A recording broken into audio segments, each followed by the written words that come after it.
that a breakup? I think we have a situation right here. On the filling station. Hello? Hey. Hey, what's happening? Oh, nothing much. I'm good. How are you? Third time lucky. I don't know what the hell was happening with this system here, but now I can hear you. And can you hear me perfectly? I can hear you well. Ooh, Very well. fantastic. Good to reconnect with you. I know. I must say I'm very excited about this. And I bet you are. and before we go too far, if anybody is listening to this episode for the first time on the Feeling Station, I strongly recommend that you go back to episode 13 titled Open Closure, because this is the first recap we are doing with the guest that has been on the show. And some things have happened, and now they'd like to bring us up to speed with what with what has happened. And so this, I guess, is a perfect opportunity to say that this might be one of many recaps we might have. I know for sure I need to do a recap with the episode with Captain Planet, which is episode 15. But so far, you are the first one to do a recap episode with us. Yay! Thank you very much. Exciting and silly at the same time. Oh, yeah.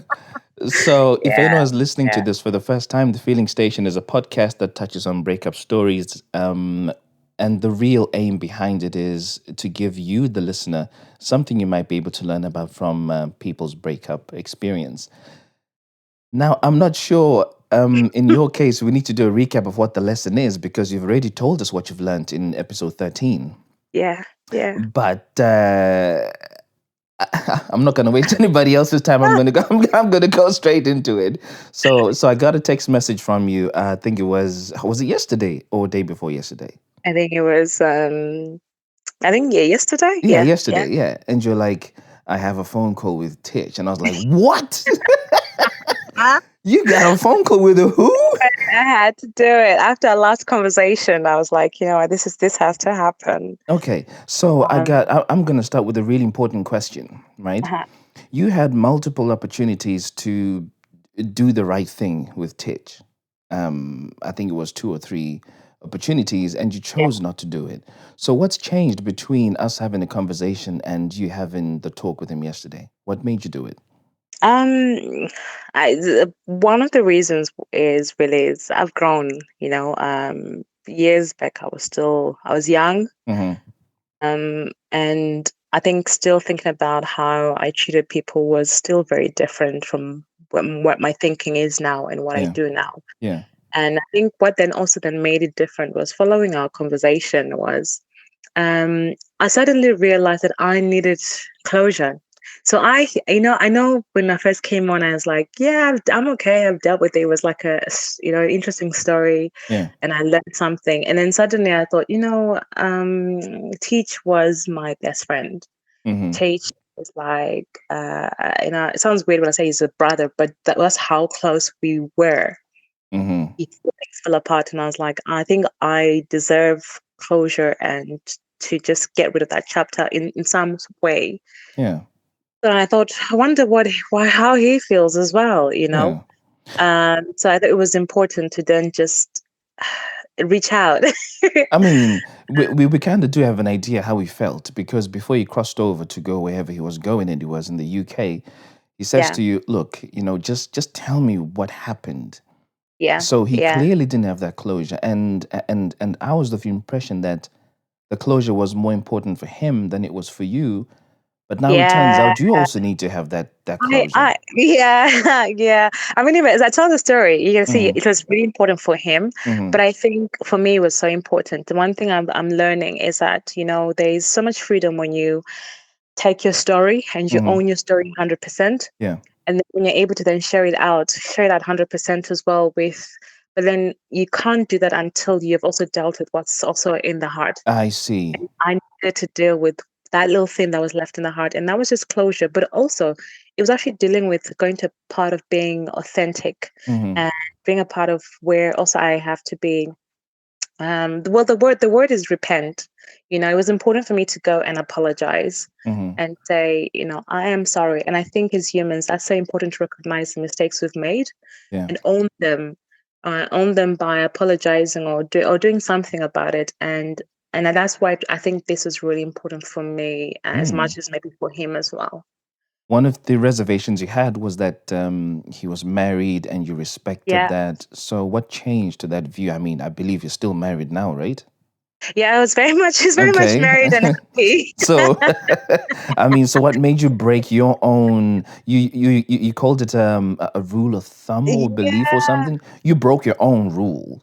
Yeah, it was more about, like when I say like married men, I don't like the whole thing of befriending married men when I don't know the wife. I don't believe in that. So, do you know his Um, wife? with him, it's difficult, and I think this is why it's difficult. We had this. So whilst he had been my best friend for years, there had been just moments where we said hi to each other, Mm-hmm. and we never crossed the line of boundaries. Okay. So that's why I thought, you know what? If I make this phone call, I basically just sent him a message, Mm-hmm. and I said, "Can we talk?" And I mean, it was quite clear that he also kind of felt nervous about it. Ooh, what was his response when you said, "Can we talk?"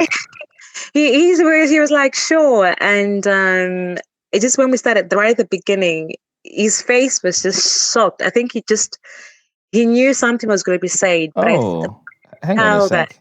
You said his face. Was this a video call? So we ended up doing a video Oh call. dear. No, that's the thing. It was like I went from a 0 to 100 very quickly. Who suggested a video call? Was it him Uh or you we did? both we Nah, it couldn't be well both. Someone said let's do a video no, call. Who said it? he suggested like a Zoom call, and I didn't find Okay. a problem with that. Oh right, okay. So it came from his Yeah, end. it did from his end. And to So be fair, I would have preferred a video call as well, because I why? think Why? it's you need to see the facial expressions. I think you need to be 100 with just. I feel like a voice call would just still leave things. I don't know. I wanted to say I'm sorry, Okay. and but deal with things and get over them. Okay. So let's walk me through everything that happened.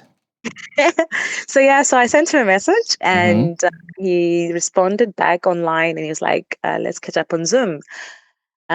Same day, and then we got together on Zoom. And I tell you, I think for the first 20 minutes, to be honest, we didn't even talk about why I called. Okay. We played around. Okay. When someone says your girlfriend calls and says we need to talk, you're gonna have a difficult conversation. Oh yeah. Or you ask about why have you bought bread for today? Have you seen mom? Yeah. So we kind of went through the rituals of how are you, how's the family, how's church, Yeah. how is this, how's work, how is Pretty etc. much all the pleasantries.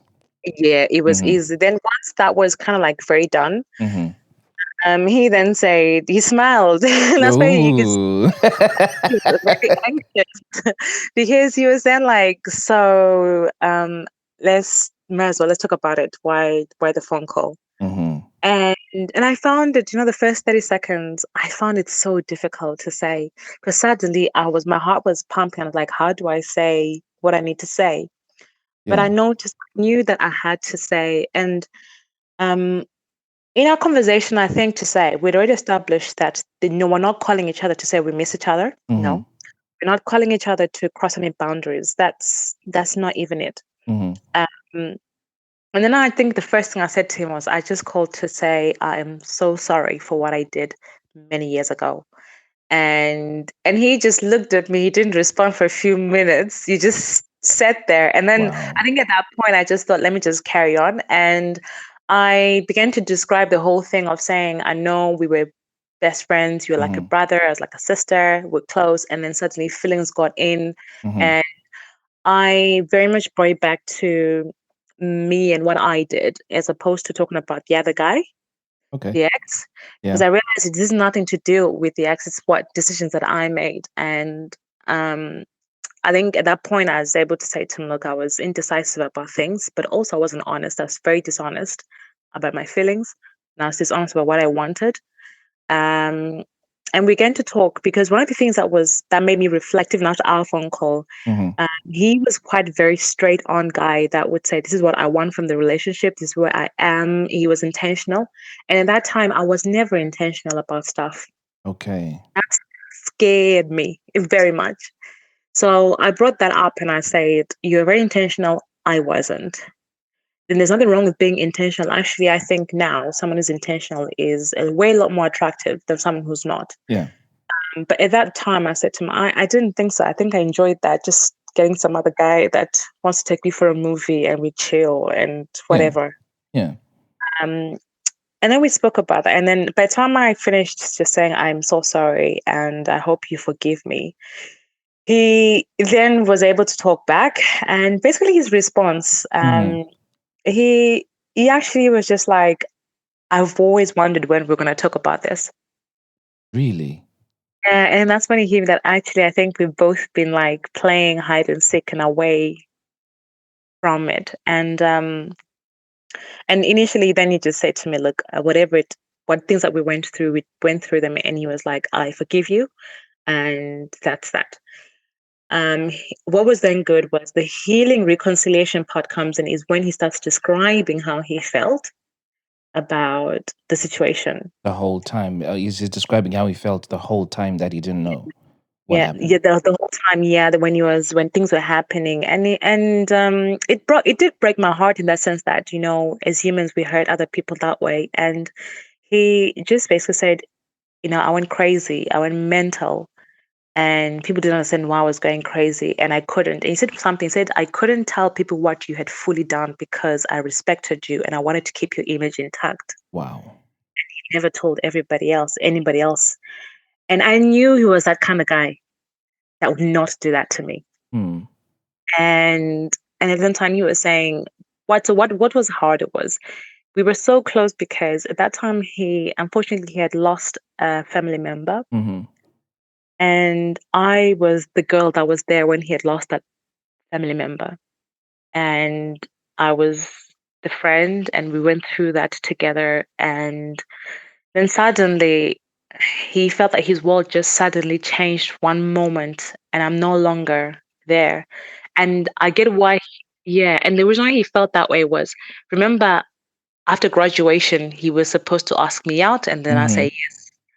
And this guy believed this until graduation day. But on graduation day, I had already changed my mind ages and I had never told him. So when he then starts looking at me and then looking for me, I was no longer there. So that was difficult for him to deal with. He was dealing with the double whammy, the loss of a family member, Yeah. you helping him with that because you're obviously the closest thing he Yeah. has emotionally in that sense. And then, boom, you're gone as well. Yeah. Yeah. Which is exactly what he was saying. So you can feel like that's horrible, thinking about it and things that we do. Hmm. Um, and I think also he had to deal with there was some sort of level of humiliation because he had told his boys about me. And these were obviously some of them were my boys as well. And then they're all like, "Ah, it's not a big deal. She's just a mother, just let her go." And he couldn't quite say, Yeah. "No, it's not that simple." It wasn't like, so people just felt he was crazy. And that's why he Right. the whole time. But he just couldn't say a lot of stuff to them about me. So he's like, he never really had anyone to talk to about it. And he then just had to all just keep it all in. Um, and that's horrible. We'll talk about a heavy heart. Yeah, that's horrible. And from that, he then says, when things happened and I moved away, and he came back and asked whether we wanted to meet up, and I denied him that chance. Mm-hmm. He went into another relationship, and the phrase he used was hurt people." Mm. And he's like, "I was with somebody, and I did the exact same thing because I needed to heal still from what I had done." Wow. Um, and that's the consequences of the things that we do without thinking about how that can have a effect on other people. Yeah. um but yeah. He clearly went through a lot, and as we were talking when we recorded episode 13, I kind of got that sense. Yeah. That Yeah. him not knowing could do a lot of stuff to him. Now, I've spoken to to a few people after that who Yeah. sent me messages, giving their comments on what they thought about the situation. Yeah. And most of them said, nah, Tich is going to be fine, because now he's married, he's long forgotten No. about this incident, about this person. He's all right, he's happy.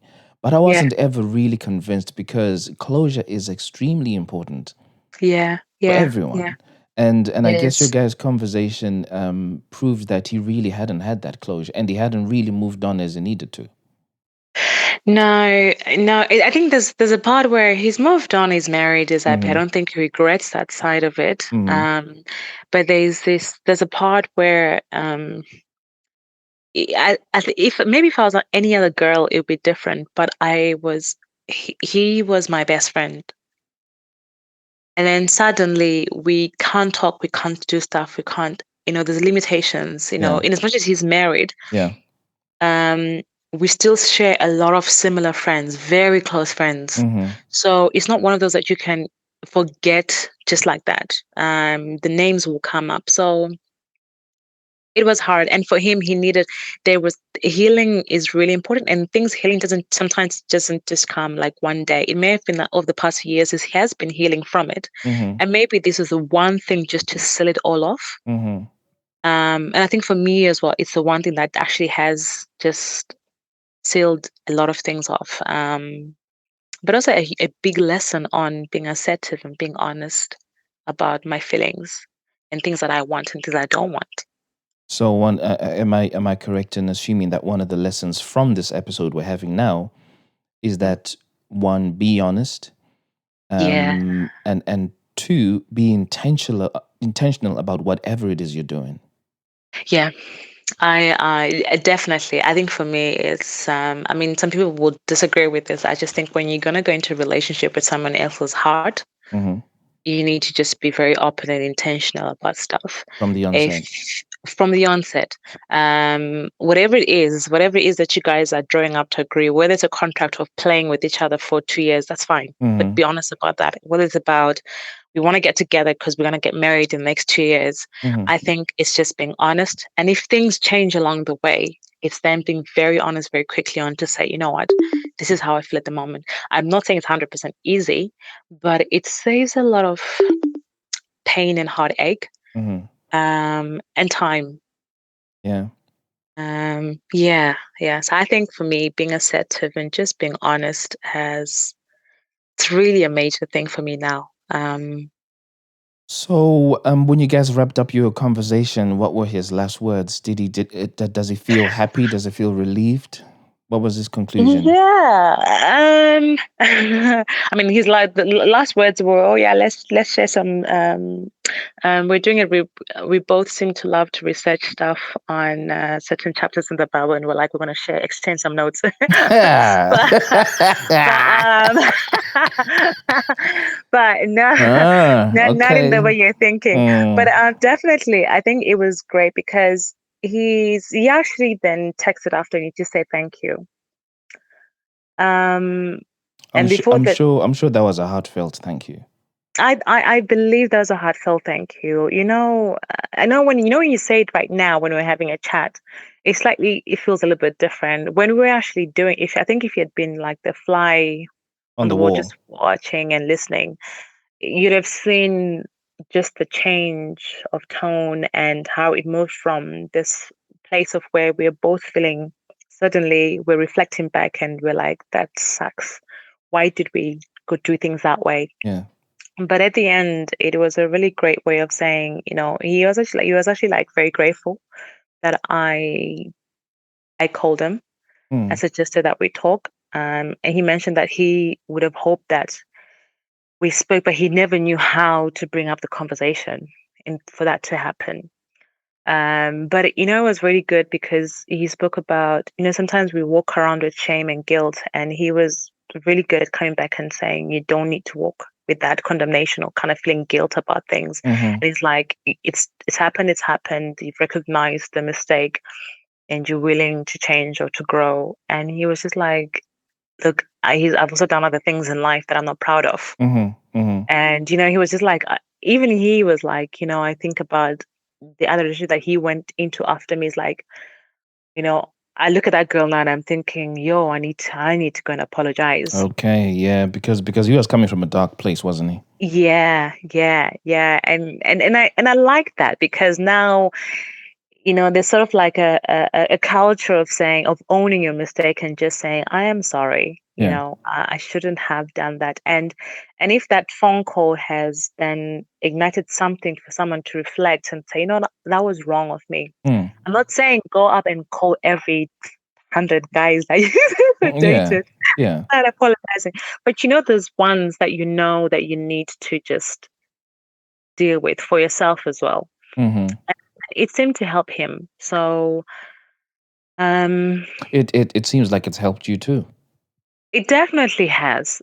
Because you know what? Now the difference is now I feel like I can own my story. Mm-hmm. The lesson that I can, even if I was telling someone else now, I don't mind now saying, hey, this is what happened and this is how I dealt with it. And Yeah. this is the freedom I have from doing things this way. Mm. Because it has changed something in me. Wow. Well, I'm really happy to hear that. Honestly, I am. I feel more positive about the outcome in this Yeah. episode than it was in the previous one because I felt that he was still very heavy laden with the what if thing going on in his head. Yeah. You're very good at picking up things. Yeah, only a little bit. Thank you. Now, just as I wrap this up, I just need to ask this question. Yeah. How often are these Bible verses going to be exchanged? I just want to know, are you guys planning to do morning devotions? Oh, yeah, I'll send you a verse in the morning at this time and blah, blah, blah, blah. When we do, I'll call you. We'll all do it together. Yeah, okay, cool.